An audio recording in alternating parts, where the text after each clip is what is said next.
மிதுன ராசி அன்பர்கள் தன்னுடைய வாழ்நாள்ல அனுபவிக்காத சில அனுபவங்களை அனுபவிக்கக்கூடிய ஒரு தருணம் தான் இந்த தமிழ் புத்தாண்டு. 10ஆம் இடத்துல கர்மாதிபதி இருக்கிறதுனால, இந்த காலகட்டம் சில கர்ம காரியங்களை செய்யறதுக்கு, அதாவது கர்ம காரியங்கள்னா, தான தர்மங்கள் அதிகமாக செய்யக்கூடிய மனநிலையில தான் இந்த மிதுன ராசி அன்பர்கள் இருக்க போறீங்க.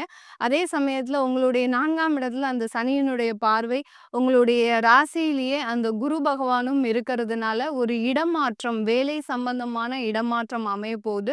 தொழில் ரீதியான சின்ன சின்ன முயற்சிகள்ல நிறைய வெற்றிகள், அந்த வெற்றிகள்ல சின்ன ஒரு அலைச்சல்கள், அடுத்து பார்த்தீங்கன்னா, தேவையில்லாத சிறு சிறு பிரச்சனைகளை அனுபவிக்கிறதுக்கு உண்டான ஒரு நேரமாக தான் இந்த மிதுன ராசி என்பர்களுக்கு இருக்கும். இதுநாள் வரைக்கும் ஒரு சொத்துக்களே வாங்கல நாங்க, எங்களுடைய சொத்துக்கள ஏலத்துல விட்டுட்டோம் அப்படின்ற மாதிரியாக இருக்கக்கூடிய அன்பர்கள், இந்த காலகட்டத்துல கடன் பட்டாவது அந்த நம்ம இந்த புத்தாண்டுல ஒரு வீடு வாங்கணுன்ற எண்ணம் இவர்களுக்கு அதிகமா மேலோங்கும். அதை கண்டிப்பா மிக பிரயத்தனம் எடுத்து சக்சஸ் ஆகக்கூடிய ஒரு நேரமாக தான் இந்த மிதுன ராசி அன்பர்களுக்கு இருக்கும்.